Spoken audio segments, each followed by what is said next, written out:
What was it about this particular story that inspired you to want to be involved? Cool thing about an Origins piece, we're turning the clock back 30 years, so you essentially can start over. And Travis Knight did that, taking a lot of bold chances. Big special effects movie, but at the core of it, it's this great story about family and friendship. Was it that kind of combination that sold you on the idea in the first place? Absolutely, absolutely. One of the main ones anyway. But I love that it is that perfect balance of this visually stunning, action-packed film, and so much heart and emotion is the sort of anchor of all of it. And I love that when you watch the film, you sort of lose yourself in each world when you're in it. You kind of forget that you're watching a Transformers film when you're at home with the family, and then you're in this Transformers world and you forget that there's a family. I mean, there's so much going on in this film, and it's so wonderful, and I really do feel like there's something in it for everyone to find relatable to themselves. And tell us about Charlie as a character, because she's very underestimated by a lot of people and very tenacious. I mean, was that those combination, again, what drew you to her? Because she's such a great character to play, I can imagine.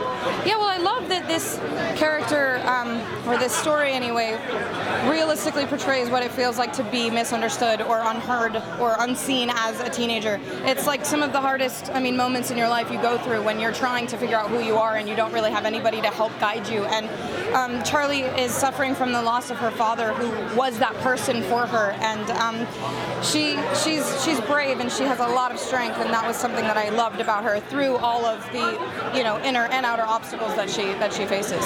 So I can imagine a big physical undertaking, given that there's lots of action, but also lots of green screen, everything else. I mean, how did you find that? Because I think it's your first time doing something so big as this. Sure, yeah. I've done green screen work before, and what was interesting about this was I was almost expecting a lot of that, and there was very little. It was really, because it's all special effects, it was me in the real world, but with nothing around me. So we made 90% of this movie with me in this Transformer, and it was really a tennis ball and a stick, so that was quite an interesting challenge, but it was amazing having our wonderful director, Travis Knight, who helped me bring everything to life.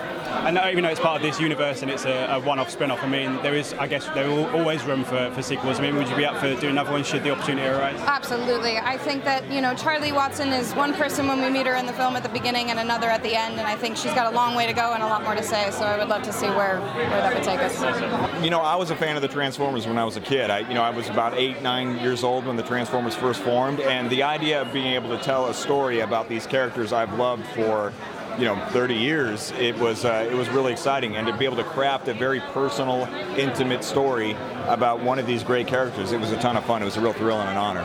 I was just saying to Hailee, it's one of those big movies, but at the core of it, it's this great story of friendship and family. Was it important for you as a filmmaker to have the balance between both to make a compelling story? Yeah, it's a Transformers film, which, people expect the action, they expect the rock'em sock'em robots and the high-octane speed chases and all that stuff, and we have that. But really, the film at its core is about this relationship between this girl and this robot, and I think it really is a beautiful story. And for you as a filmmaker doing live action, what was the biggest challenge on this one? Was there several, or was there one thing that kind of stood out that was the biggest challenge? There's a lot of things that are very similar from animation. One of the things that's different is the pace of it, the sense of urgency, how quickly these things come together. On my last film, it took me 5 years. Just saying, our production cycle, principal photography, was over in a matter of months, so it's much, much quicker.